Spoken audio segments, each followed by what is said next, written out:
This is the Detroit Sports Podcast Network. Detroit is the greatest! Straight up light you on fire for a Coney dog right now.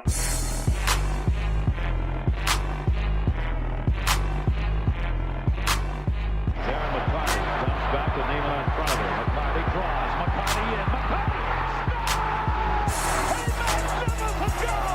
Darren McCarty!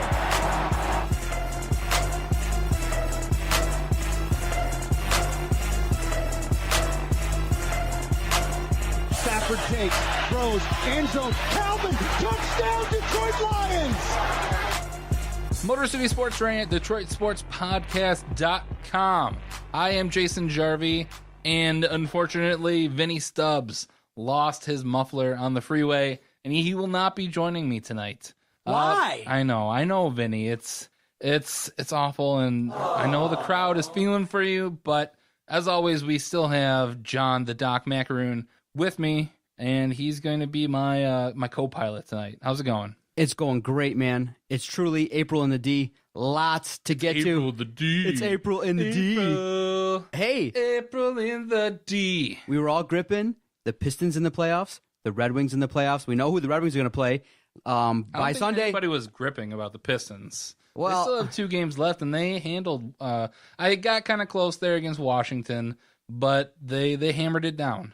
they did. The Red Wings were another story. And the Pistons by Sunday will know who they're going to match up against. I'm hoping it's Cleveland. They've got a lot of things they got going on with them, but good news for them. They deserve it. A winning season, I believe, first time since 2007, first time in the playoffs since 2009. A lot of great news with the Pistons, a lot of great news with the Red Wings. And the Tigers kicked off the season, lots to chew on, so I'm looking forward to this podcast. Yep. Where do you want to start off, sir? Well, first I want to ask you, because the Red Wings, the Pistons, they won themselves in. They took care of business. They knew going up against the Washington Wizards to really make a statement. All they had to do was win 1 game, and you were good. So they did that, and they're in the playoffs, and it's amazing. The Red Wings were another story. They had their destiny in their hands, and I went to the bar with my buddy on Saturday and to watch the Wings because I was like, where they're playing the Rangers, it's going to be a good game. Lundqvist wasn't playing. They had they have a ton of people out. They had some of their top forwards, their top defenders, and I thought it was gonna be a good game. I thought the Rangers are almost laying down for the Red Wings, but that wasn't the case. They came out, they looked sloppy. They ended up losing 3-2, but it was all for really naught because the Boston Bruins also kind of shat the bed against the Ottawa Senators, who the Senators had nothing to play for other than just being a spoiler. And they lost, and the Red Wings are now in the playoffs. They backed their way in. They put on their little beeping. They go beep, beep, beep, and they made it into the playoffs to spite Vinny Stubbs. Listen, I know people are a little bit upset with the way the Red Wings have been playing, but it's all a wash. However you get in, you play 82 games, and you tally up the points, and however it shakes out, it shakes out. Yes, you can make the argument they're not playing great. They have a lot of deficiencies, and this is not a team that we're all looking to make a big waves or just make a splash in the postseason. But in terms of their matchup and in terms of what has happened to them, this shakes out to be great. We're going to play a Tampa Bay team that's riddled with injury, and really, you look at it, it's going to be 2 teams, and it's going to be a battle of attrition to see who advances. The Red Wings might not even score 6 goals the entire series. And Tampa Bay is going to be really relying upon Bishop and the leaders on that team to help them advance. So I'm not as worried as how they're playing going in. I'm going to see how they're going to step up now. This young group, first game, Tampa Bay on the road. So you're not upset at all that No. they backed in. And I kind of am of the same opinion that all you got to do is get in. And I think NHL is probably one of the most, NHL and NFL are 2 leagues where all you really have to do is get in, and anything literally can happen. I think, you look at the LA Kings, what they did a couple years ago, where all they did was got in and they won the Stanley Cup championship.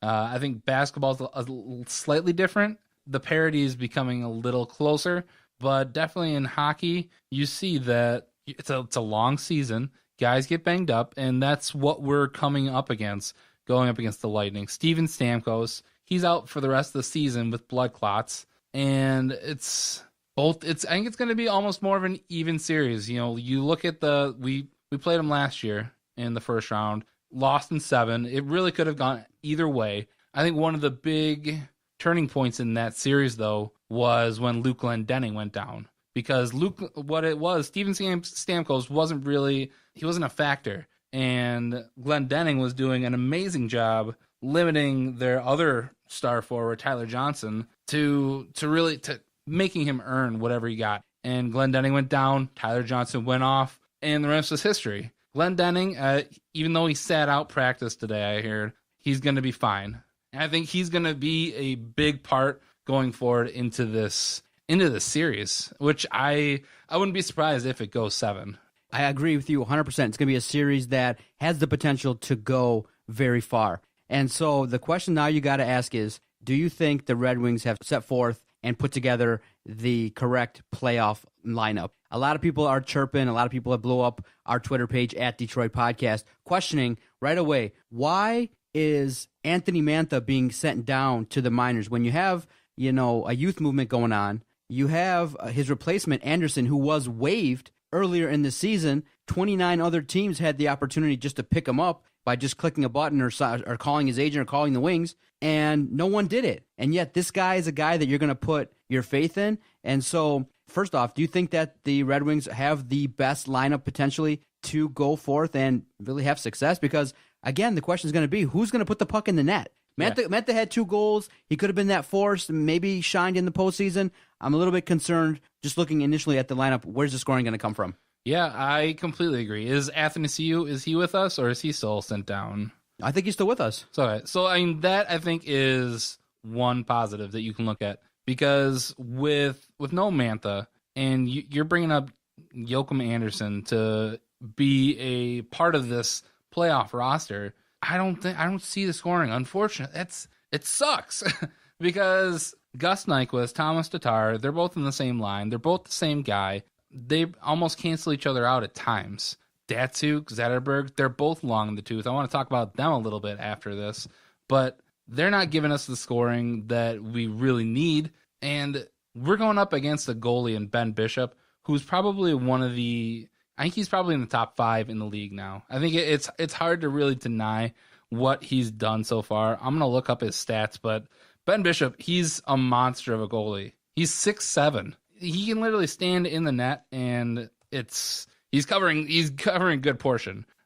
It's really, we're going to be hard pressed to score regardless, and now we're going to have to score on one of the best goalies in the league, even though they're shorthanded. Did you see the stat? The entire season, 82 games, they only put the puck in the net 211 times or so. That's ridiculous. That really is a tough stretch. The lowest production they've had in several seasons. And yeah, exactly. The defense isn't as stellar as it has been in the past. Now you're going into the postseason with arguably your backup.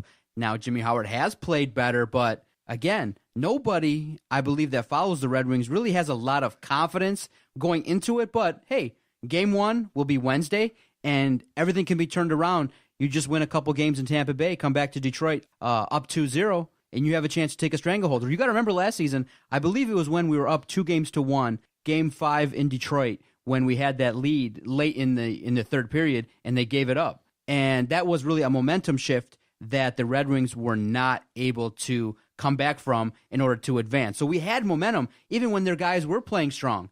And yeah, I think last year's team was better than this year's. This year's team is a collection of young talent, and the older veterans just haven't been as good.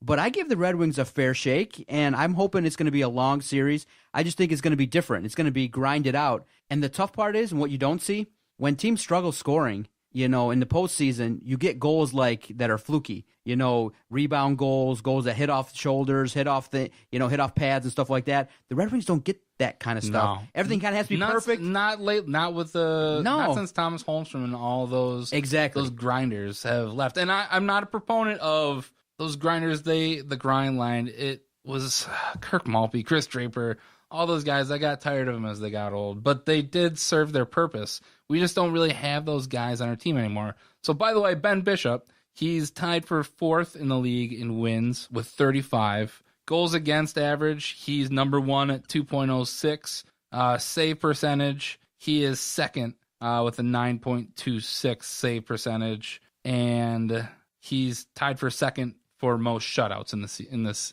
So we're going up against one of the best goalies in the league. You remember the series last year. He gave up some horrendous goals in terms of his, the Red Wings were able to kind of shine the light on his biggest weakness, his puck handling. So if you can get the puck in their zone, dictate play, if you can throw a lot of pucks at Ben Bishop, then you got a chance to maybe get those rebounds and But that's one of our biggest issues, though, is that we can't get shots on net. We can't even get shots on the net, exactly. I know, I think at one point in the game on Saturday, we were being outshot like 15-30. It's just, it doesn't make any sense. But so it sounds like if we were starting to talk about the predictions, you're kind of maybe leaning more towards Tampa Bay than the Red Wings? Unfortunately, I think they have the early edge just because they are a better team. I want to look at their statistics real quick. Goal scoring. So right now, Stamkos was far and away their top goal scorer. So then they still have Nikita Kucherov, Andre Palat, Alex Killorn, Tyler Johnson had a down season. They still got good guys on their team. Ryan Callahan, I think he's a leader of the team.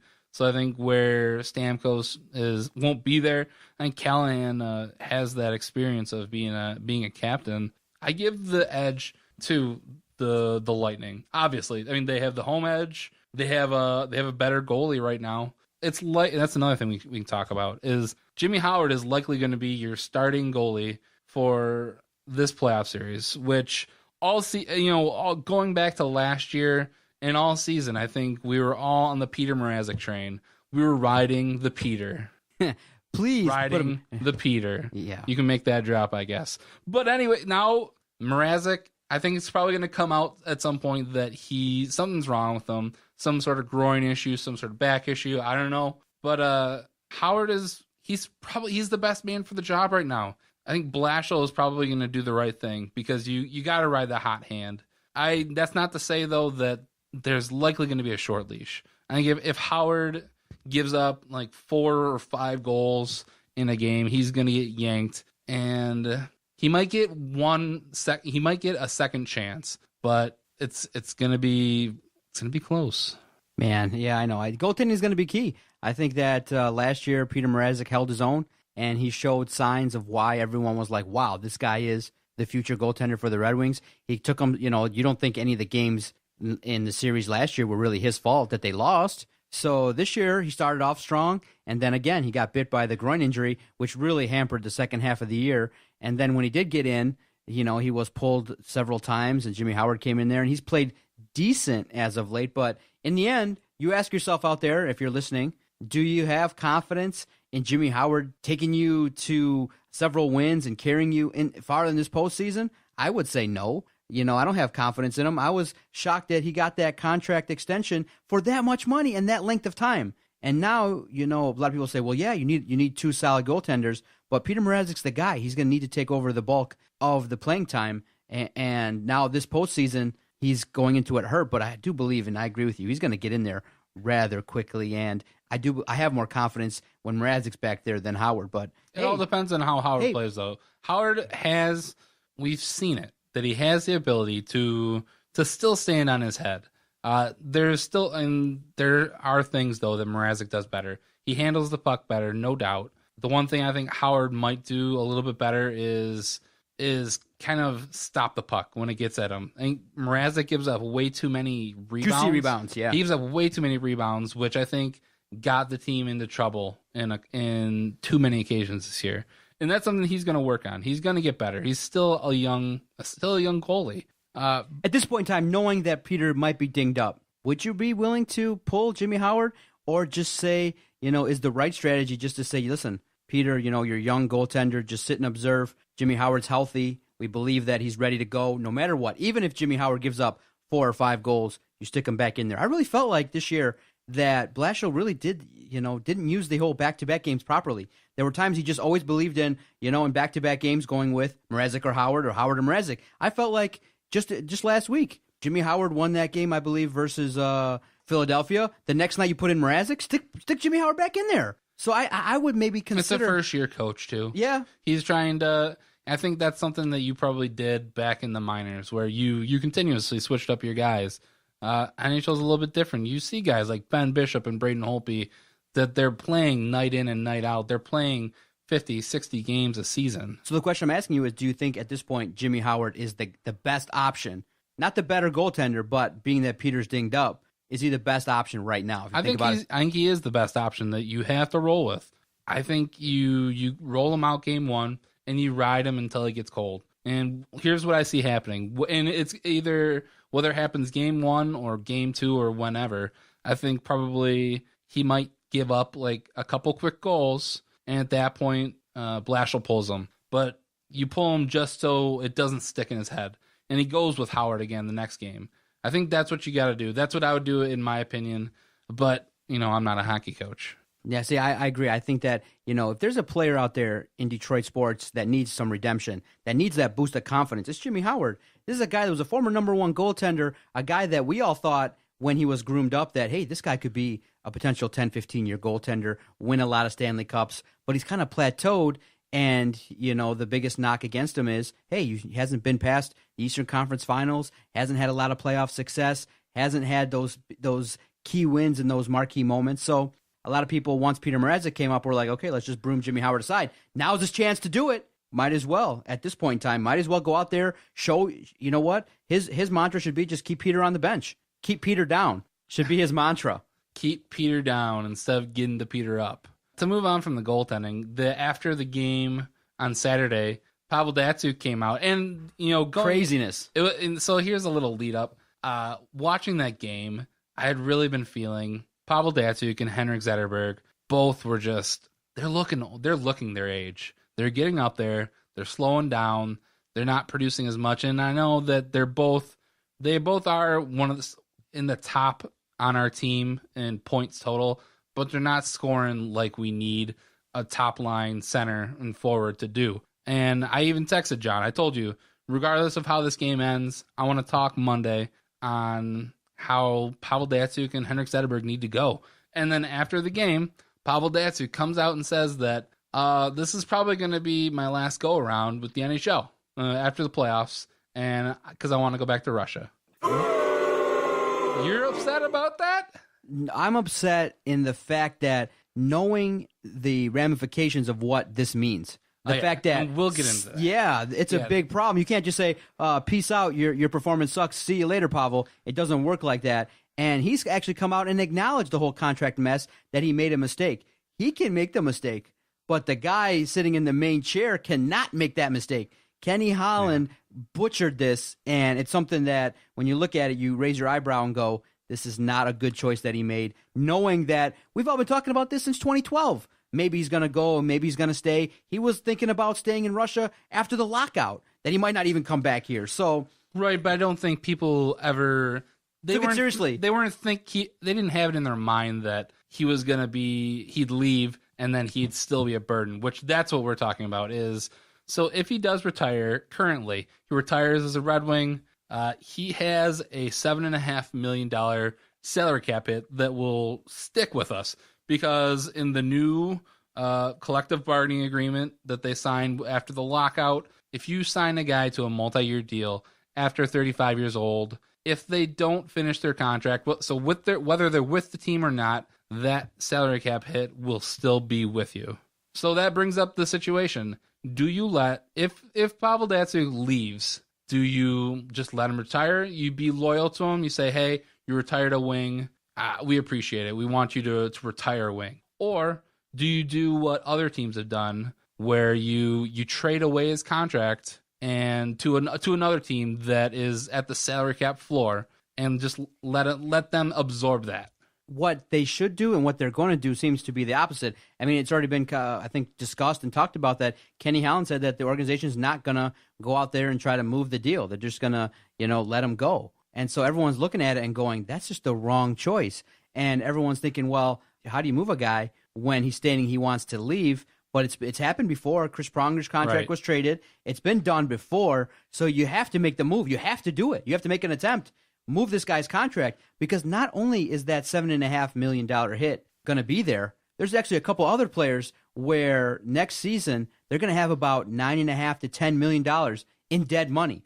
You're still paying Stephen Weiss's contract when you butchered that. You're still paying Kindle's contract slightly some of that money, and he's in Florida, and all that tallies up to about a couple more $1 million. That $7.5 million hit is huge. It's almost, roughly, in totality, dead money. You got almost 10% of your money in dead space. That's not looking good going forward.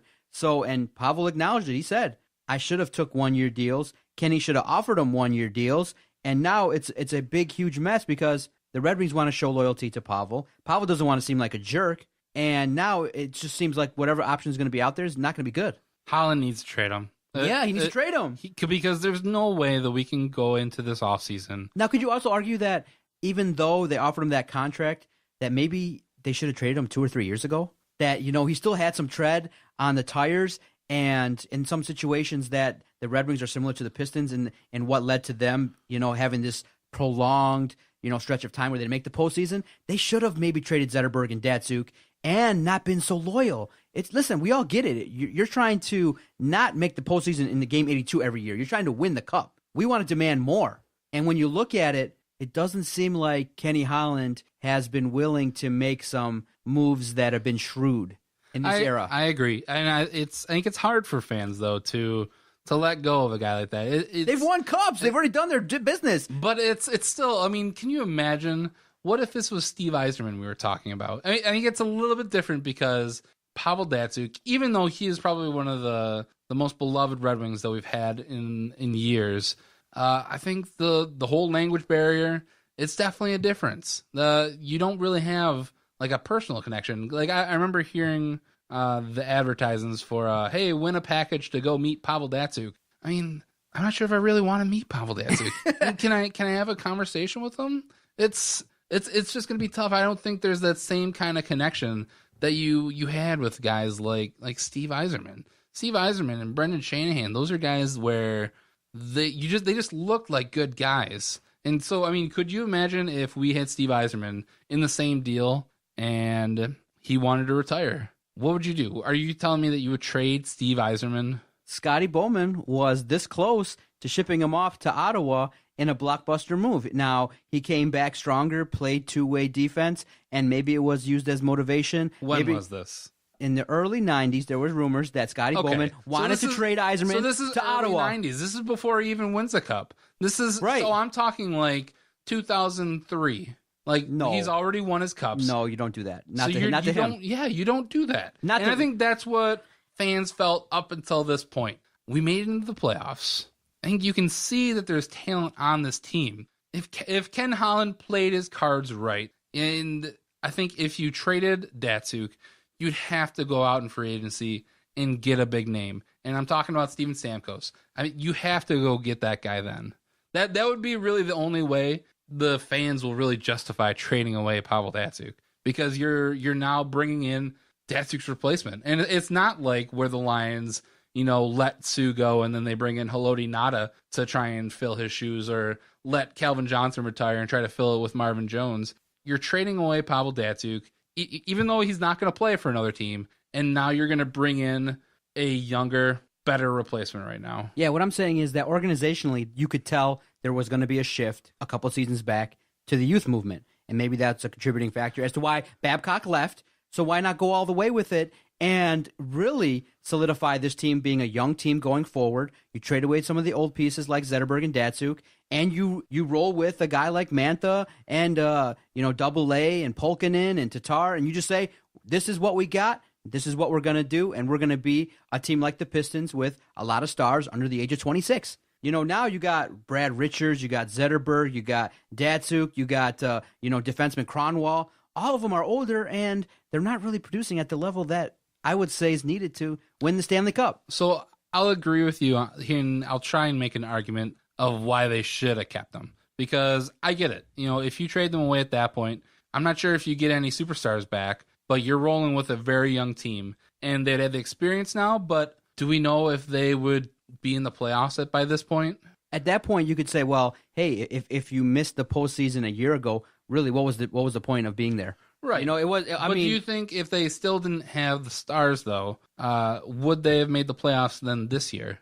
They might have. I really believe that. They might have. I believe that this team has some talent to get to the postseason. What I'm saying is maybe if you could have gotten one or two more maybe grinders or maybe guys that are superstars, maybe you don't get eliminated in the first round in so many of these postseasons. They might have, but I think just like the Red Wings right now, we'll never know. They may not have made it. Mm-hmm. So I think what you get by having those guys here for these couple of years with the young guys is they learned from them. And I think guys like Gus Nyquist, Dylan Larkin definitely capitalized off of being on a line with those guys. I think Abdelkader has grown into more of a leader, even though I hate that guy. I think now with them they're a better team now than they would be without them. Okay. And I think with them ready to leave, I think it becomes more of a destination for guys who want to go to a winning culture. So I think Steven Stamkos, I'm not sure if, Zetterberg and Datsuk aren't here for the past couple of years,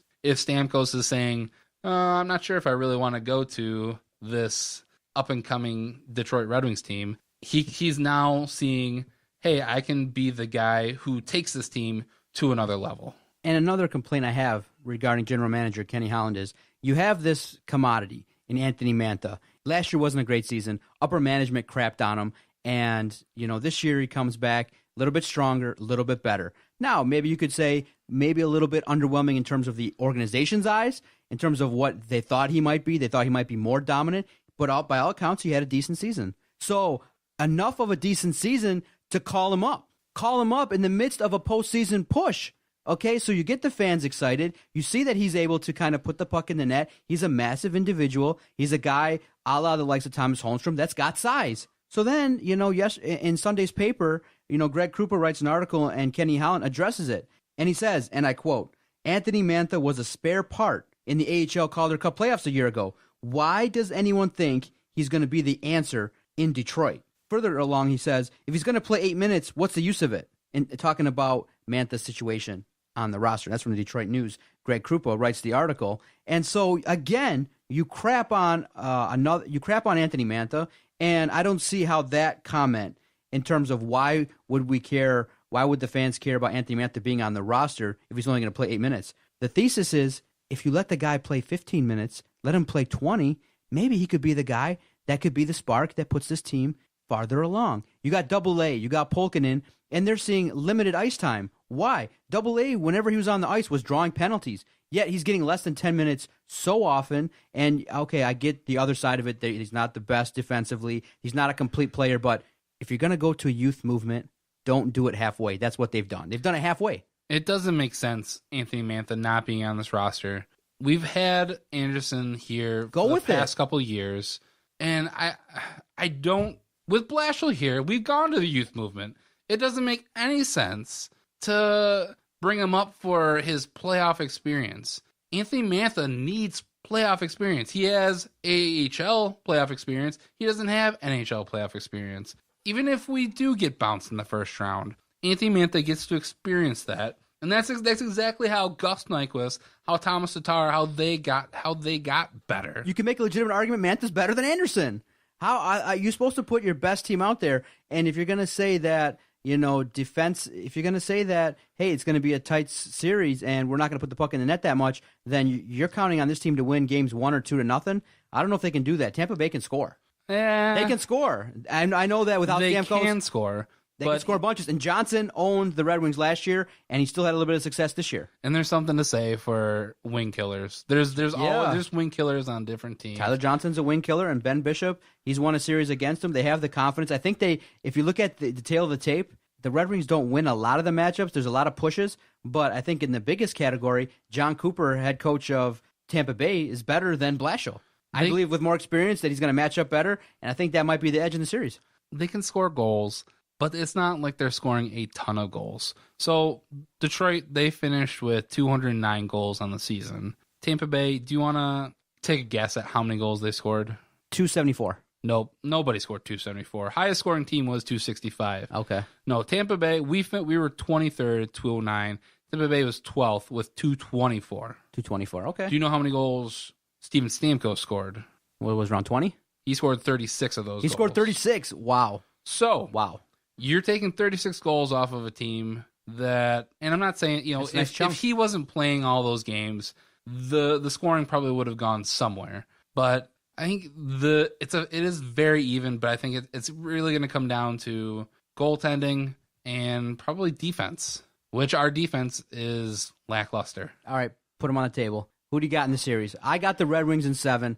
I do believe that this matchup, if they play well, if they can just raise their potential just 5%, if Nyquist, Tatar, if Polkinen, if guys like Zetterberg and Datsuk, hey, and you also can say now that the story's out there, maybe this team will win one for Datsuk. Maybe that'll be the motivating factor. So I think that just looking at it, it's going to be a long series, a lot of momentum switches, but overall, give me the Wings in 7. I think it's going to be a 7-game series. And this isn't saying I do want the Wings to win. And I think there are ways that they can do this. They're going to have to be on their game every single night, though. You're going to have Jimmy Howard not giving up slap shots from the circle. That's horrible. Steal game 1. Hey, it starts with that. Steal game 1. You're going to have to steal one of those games on the road in games 1 or 2. And I give a little bit of credence to teams that kind of got knocked out the year before. So I think Detroit has a chip on their shoulder, which is going to make them play harder. I do agree that you want to win one more for Datsuk, but I'm going to give the series to Tampa in 7. I think it's going to be really close. Dick. I know, and I deserve that. I hope that they win, but my prediction, if I have to be completely honest, it's going to be Tampa Bay in 7. Okay, that's it. You put it out there. Let's see how it shakes out. And by next week, there'll be 3 games into the series, and we'll be able to break it down even further and see how this progresses. But lots of good stuff with the Red Wings. I'm looking forward to seeing it. At least, hey, they're in the postseason. You have a chance. You can't win the lotto without some tickets. Right. We got some tickets. The odds are very long that they're going to have a lot of success. But hell, if you're in it, might as well win the series. Playoff hockey is some of the best stuff to watch. So Wednesday night, 7:00. Let's see it. Let's see it. And go Wings, baby. Let's go. We're gonna take a break right here, and we're gonna come back and talk about another team that's going to be starting their playoff series likely later this week. We'll talk about who the Pistons might be matching up against and who we want to see, what we want to see from them. This is the Motor City Sports Rant on DetroitSportsPodcast.com. Doc here for FanaticU.com, Detroit Sports official outfitter and the official outfitter of the Detroit Sports Podcast Network. Opening day was fantastic. It wasn't as cold as people thought. A lot of people went downtown. A lot of people went to Fanatic U in Detroit, bought a lot of great gear. And so because our sponsors are great, they take care of us. This month, in the month of April, if you go online and shop at FanaticU.com, if you use the promo code BYB16, any Detroit Tigers item that you buy online, you'll save 15% off. That's promo code BYB16. You'll save 15% and get the coolest Detroit Tigers gear and show your support going downtown at Comerica Park. FanaticU.com, Detroit Sports, official outfitter.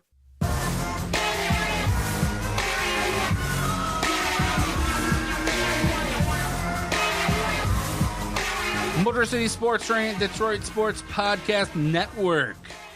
We're back. What is this you're bumping to? This is good. This is Run the Jewels. Lie, cheat, steal. I love it. I saw it on a Facebook thing. And it was talking about don't make fun of me. It was a video talking about the music producer who produced Beyonce's album. He was going back to make his own record, and his name was Boots. And I watched the whole thing, and he was actually outside of Beyonce. He was actually a really good musician, but he also did some producer work for this rap group, Run the Jewels. And that's where I found these guys, and they're really cool. I like them. Run the Jewels. Well, a lot of the Detroit Pistons were celebrating that they got into the postseason, but one in particular was sulking, and he did kind of come out on his Twitter page and address it a little bit. But I'm assuming you're referring to Andre Drummond. Yes, I'm referring to it. And I want to talk about that first because, again, another situation where the team is having success. And Reggie Jackson and Baines are kind of embracing, showing love, getting all excited. SVG's trying to implore Drummond to, hey, stay with it. It's okay. He's just doing what's best for business, what's best for the Detroit Pistons as an organization, as a team. Andre Drummond struggles at the free throw line.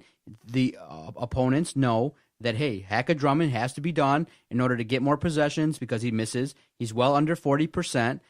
But now it's become visible in that he's been sulking lately when he's been taken out, and he hasn't been visibly happy, and something that is really a concern going into the postseason, in that you really want all the pieces together. You want everybody on board. Now, he did come out and say that it has nothing to do with the team or his minutes or being taken out, that he lost a close friend, and he's really sad that the friend cannot now enjoy the success the team's having. He's really, really happy. But in my opinion, his attitude ain't right, and he needs to really, really grow up and mature super fast. He's been in the league now 4 years. It's been a long time coming, and you just got to do what you got to do to make this team successful.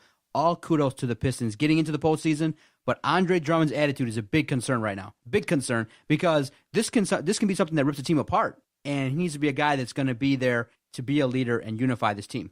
It's definitely a concern. It's the biggest concern, I would say, is because, again, the biggest concern is you're tying money to this guy. And so when you tie money into a player, a boatload of money, then all factors have to be weighed. Personality, judgment, who you're hanging with, who your crew is, what you do in late game situations, all that factors. Now, if he's going to make $5 million a year, whatever, we just cut him. But if he's going to tie up that much money in the salary cap, if this is going to be your max guy, you don't want him to be this big time headache. No, the money isn't tied into him yet. But we're going to give it to him. He's getting it. I get it, but I think it's slightly too early to completely judge him, to completely write off his attitude. I know he came out and he made the excuse of that, that he was kind of upset that he wouldn't be able to because he lost one of his childhood friends, which I can kind of understand. What I want to wait for is to see how he takes this playoff run. I think you can double machine, baby. Bring it in the postseason, and that's what I said. Is that, hey, if he can just get his free throw shooting percentage to 45%, if he can continue to be a double machine, he could sit on the bench with his feet up and not pay attention to any meetings. As long as he produces. If you're not producing, if you're a reason the team doesn't succeed, then I have a problem with it. So far, so good. He's done pretty well. I think there's the possibility that he does start to pick it up in the playoffs. These last couple of games, they really had it wrapped up at the end of that Wizards game, and he's said wrapped up, right? He's made his money so far as being that even keel guy. He's never too high. He's never too low. And I know that's what we want to see. That's what us Detroiters, us blue collar people, we want to see. The going to work Pistons. They want to see us slapping the floor. They want to see us. Everybody in the huddle, high-fiving with the camaraderie. This guy, he's still young. And I think some people... Young in age. I get it. In the league now a long time. He's a veteran. He's a guy that he knows what's going on. He's never been in the playoffs, though. Never been in the playoffs. So I think we have to give him this playoffs. Let's see how it goes. Whether they get bounced in this first round or not, how his attitude reflects in those games. I think that'll be the real telling point. Am I getting the sense that you might agree as well that if you look at if you look at it in terms of stocks, the Pistons stock is really on the rise. I mean, it's a fun team to watch. They're young. They got new pieces in. SVG has brought in a nice collective unit that can play well. Yes, they're inconsistent, but when you look at it compared to the Red Wings, it feels like the Red Wings might be on a verge of a problem, and they might be on a verge of a collapse. Yeah, because they're going two opposite directions. Their young right talent now is now looking to be like, well, are they really that good? Yeah, their young talent is getting older. Mm-hmm. This Piston team, they're all young and fresh. They're all essentially under 26, right? The starting lineup. So you got all those guys. They have the prime of their careers coming up with key pieces with Reggie Jackson, KCP, Tobias Harris was probably that's the move of the past couple of years. Yep. Bringing him in, it's if they do anything in the playoffs, it'll be compared to the Rasheed Wallace trade. He may be that final key piece. I think last in the offseason, bringing in Aaron Baines. He struggles at times, but I think right now he knows his role and he's playing at a high level. When Andre isn't hitting his free throws, Aaron Baines is a guy that can come in. They can run the offense through him, and if teams follow him, he's actually making his free throws. And that's something that we desperately need until Andre really picks up and figures out his free throws, we need somebody that we can rely on. So now a point here I'm reading on the Detroit News, and it's actually a point that makes sense to me, is that whether or not Drummond's dealing with outside factors, it's that he's on the bench and he's mentally not in the game. He's not able to just yet. And I know at 22, it's really hard to do that, but as a professional athlete, the thing that you got to learn is, and the thing that will make you super successful is, when there's distractions, when there's noise around you, you got to be able to put that aside for 2.5 hours a night and go out there and ball. So that point is a little bit concerning, is that, you know what, things outside his life are now seeping maybe into the court. But I would say he's more mad. I know he's saying that he's mad about his friend. He's more mad seeing that he's not going to play for the last potentially 8 minutes in a game. He sees Baines out there hitting 6 free throws and Reggie Jackson combining for the last 20 points versus Washington. He sees that, oh boy, maybe I am a problem for this team late in games, and that can't be a great feeling. But you got to put that aside. You got to be up there cheering for your team. You're a visual leader. You're a leader on this team. You got to be up there cheering. Stanley Johnson's all up there. The rest of the team is celebrating, doing their thing. It's a big moment. You being on the bench and sitting there looking lost was a big concern, especially for someone that is going to be a guy that we're going to invest in for a long, long time. I'm hoping that he learns from this and can turn this around, use it as motivation to crush in the postseason, because I really believe a matchup versus Cleveland is not going to be a sweep. I believe we could get 1 or 2 games, make it a 6-game series, and hey, you never know. You get hot shooting late from Jackson and other guys out there. They contribute. Hey, you could win the series. So let's talk about those possible matchups. Let's talk about it. You mentioned the Cleveland Cavaliers. They're the number 1 seed right now. It really will be an interesting matchup. They have all the experience in the world. At the time of recording, we're sitting 7th, though, right? I believe so. So anything can really happen. We could have the possibility of the final game of the season going up against Cleveland and then turning right back around and playing them again game 1. I think the biggest thing going up against them, you're going up against LeBron. You're going up against LeBron. You're going up against Kyrie. You're going up against Kevin Love. Those are all really good players.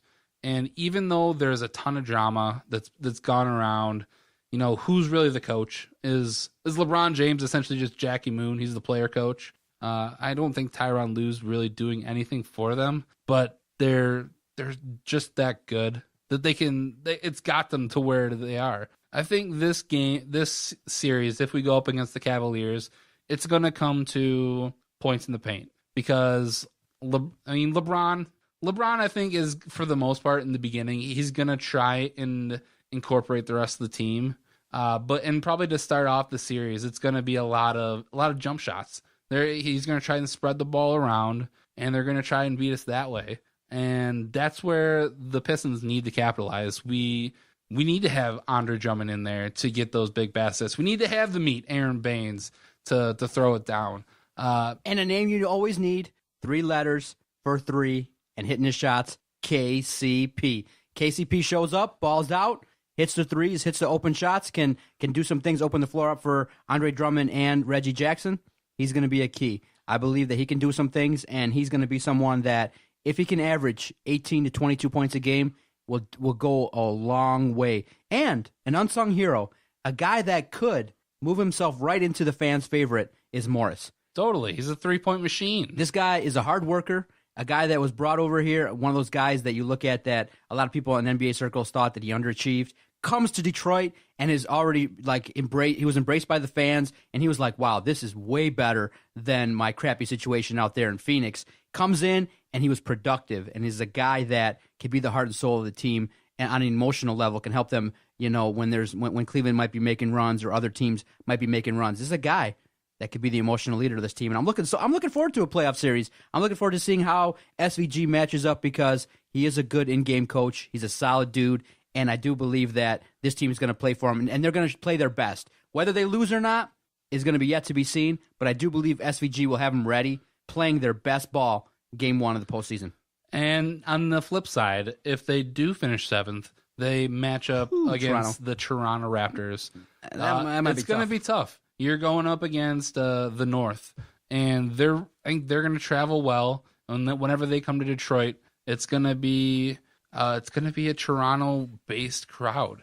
Not in the postseason, though. I do believe that might be droned out by the fans here in Detroit. I hope so. You never know. That would be awful. That would be awful. They have Kyle Lowry and DeMar DeRozan, which is probably one of the best, if not the best, backcourt. I mean, they're probably on par with Steph Curry and Klay Thompson. Toronto's no joke. It's not a fun matchup to go up against. DeRozan and Lowry, they both are averaging over 20 points a game. That's one that would be the biggest thing about that team, is because KCP can only guard one of those guys, and Reggie Jackson is going to have to step it up. If we go up against Toronto, Reggie Jackson is going to have to step up his defensive game. I think that the Pistons are going to be ready no matter who they face up against. Do they advance? A lot of people are thinking that it's going to take their best A++ effort in order to really win a couple games. So I do believe they're going to win a couple games no matter what. Whether they have the ability to take that next step to win a series, I don't know about that, because they've blown a lot of leads in games. Free throw shooting at the end of games is an issue. The defense was inconsistent throughout the course of the season. So a lot of things have to kind of gel, and some of the holes that they have as a team have to be shored up pretty quickly. So I know that they've played well as of late, but they've been playing against teams seeded 5 or lower. Now when you hit the big dogs, when you hit Cleveland, Toronto, you got to be firing on all cylinders, and you got to know when those teams make runs, you can't allow Cleveland to make a 22 run on you. You'll get blown out. You'll lose. And I think another key for either series is going to they need to minimize their turnovers. Too many times in these last couple games, you see them rush down and they make a bad pass and it goes out of bounds. They really need to cut that down. It pisses me off whenever I'm listening to the game and I just hear Pistons go down and Jackson, he throws an off-balance pass and it's the other team's ball. They need to do something about that. And I'm not sure what that is. If I know they're a fast-paced team, it comes with the territory. Maybe they need to slow down a little bit. And especially with the team, if they go up against Toronto, I think managing the pace is going to be big with them, because DeRozan and Lowry are going to be able to move the ball. With the Cavs, I think at some point, if we are threatening them at all, LeBron James is just going to take over that series. I think that is an easier matchup, because you can just have someone guard LeBron and let everyone else beat you. Let's see if... I get it, but LeBron James is LeBron James. Yeah, he's going to get... You always say that the star is going to be able to get his, but not like 50 points. You know, let him do 25, allow him to not dictate the pace of play and not, take over games. If anybody could, it's LeBron James. If anybody could, it's LeBron James. Do you remember what he did in the playoffs back in the day? That's way long ago. This is older LeBron. It's still LeBron James. Okay, so if you see an upset in the Pistons advancing, you would think that it's going to be against Cleveland, right? I really think they could. The possibilities are there. I think it's more likely with Cleveland, because it's bad to say, but I think Kyrie Irving and Kevin Love are both essentially China dolls. There's a chance that one of those two guys or both go out at some point in this series. And then LeBron James is really going to have to be the offense. He's going to have to get everybody else incorporated and put them all on his back. So that gives us a better chance. Toronto, I think we can match up with them. The thing with Toronto, though, is similar to why I think the Wings have a shot against the Lightning. I think Toronto is a team that's right on the precipice, but they haven't gotten there. And I think last year they got bounced by the Wizards. I think this might be the year that the Raptors kind of take that next step.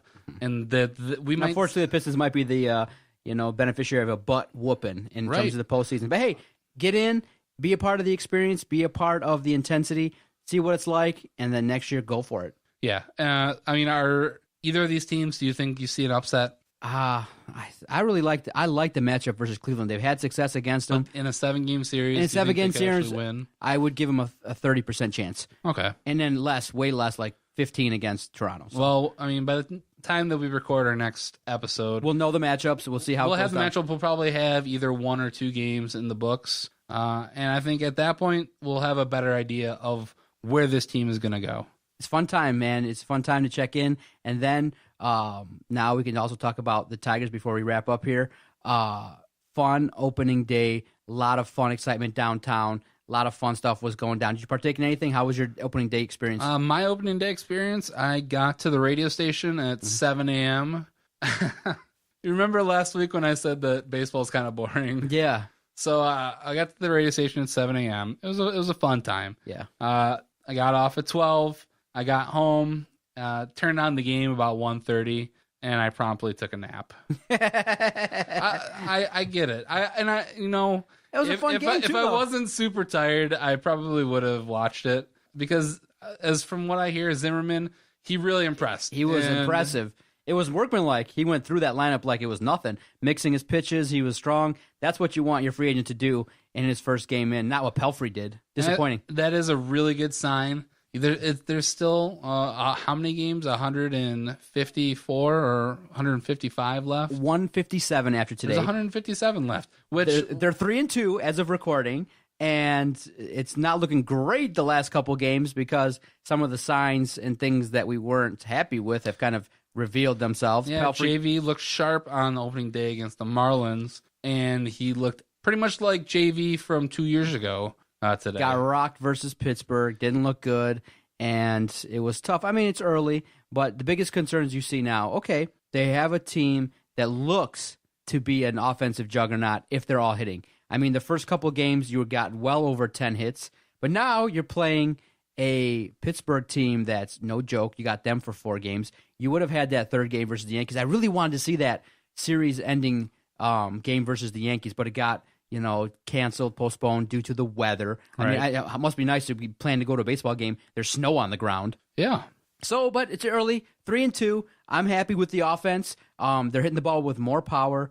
It looks like I'm curious to see what's going to happen with McCann and that ankle injury. That's going to be something significant. But can Saltalamacchia, if there's any concern, be a suitable backup? That's what they brought him in for. But a couple pitching concerns that we all had before the season started is now coming to fruition in that, okay, 1, 2, and 3 should be okay.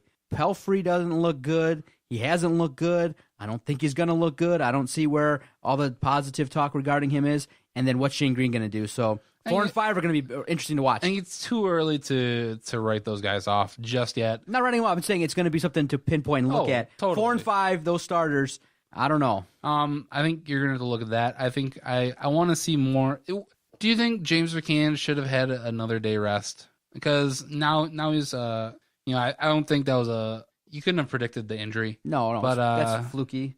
No, it would have been 4-1 in terms of games that he's played and that Jared Saltalamacchia played. And no, because Salty played pretty good in the games that he's been in. But you had that day off on Sunday, so you're not going to give McCann another day off back to back. So I don't disagree with Osmus's use of him. No, I don't at all. It's a fluke thing, and hopefully he comes back quickly. I think looking at the batting averages for the teams right now, you got to be happy with Iglesias and Castellanos. And V-Mart, whew.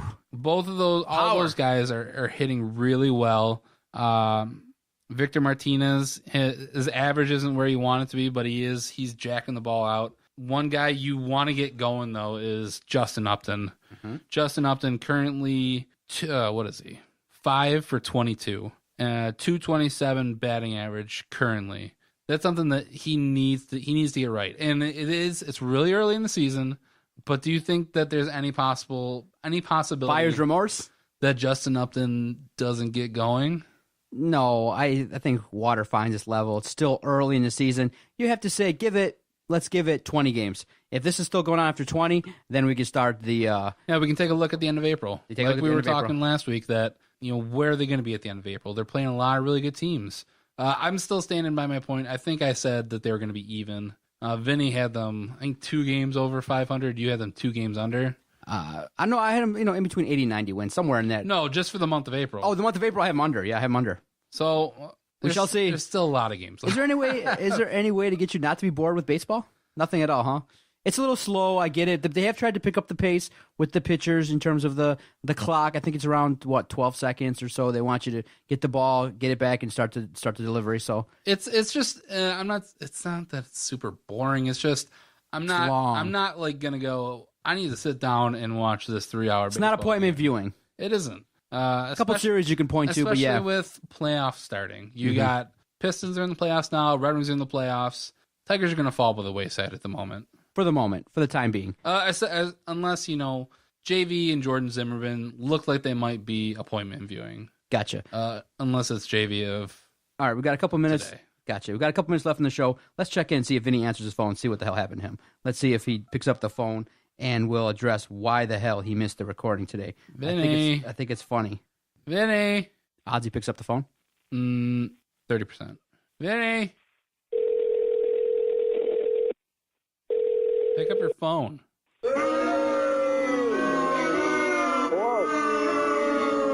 Vinny Stubbs, you're on the Motor City Sports Rant. Why aren't you here? Dude, my muffler fell off on 696 East. What the hell happened? You hit a pothole and just destroy your car? What the hell happened, loser? No, man, the muffler's been deteriorating for months, man. I've been neglecting this. I hit a pothole. Well, we wanted to have you on the show a little bit, so we wanted to check in. Everything cool this week? You had a lot of fun on that podcast recording, huh? Yeah, man, I wish I could have made it to the Motor City Sports Rant, man. I'm pissed. You're still on it. You're the best part. We give you. We decided your part should be like 30 seconds into the show. Oh, yeah, right on, dude. All right, brother. Get your muffler fixed. Get back here next week. Vinny. What's up? You're fired. Jarvie, Vinny. Yeah. what are you guys talking about? The Red Wings? I was wrong. Yeah, you were. I apologize. You should be. You should be sorry. Dude, I got the funniest recordings of Peter that you've ever heard in your life. We took him to a bar in Farmington Hills, and he was talking to some girls. And I gave the girl $10, acting like she liked him. It was the funniest shit ever, dude. You got to hear it. I will be excited to listen to that on your show. You can hear it on the Vinny Stubbs Show every Sunday, DetroitSportsPodcast.com. Get that shit taken care of, bro. Okay, we'll see you next week. All right, guys. I'm sorry, man. Have a good day. You too. Well, that was a good recording, sir. Vinny's okay. I think that's actually a good part to have him just 30 seconds. Yeah, just a little bit of Vinny. Just a little bit of Vinny is good about for all that we got out of him. But yeah, good episode. We didn't really talk about the Lions. I don't think there really is much to talk about them. Next week you can go heavy with the draft predictions. If they go Laquan Treadwell, I'll be pissed, and I don't want to read or hear any more talk of a wide receiver in the first round. Get the hell out of here with that. No wide receiver. That'll do it for this episode of the Motor City Sports Rant. I am Jason Jarvie. He is John the Doc Macaroon, and we'll see you next week. And you can't teach that.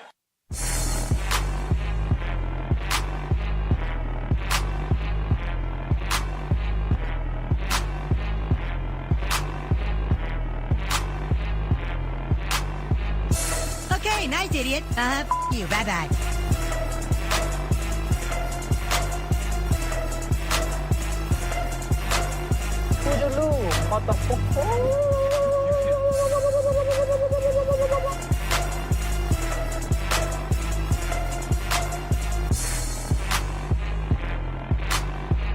Good day, sir. I said good day.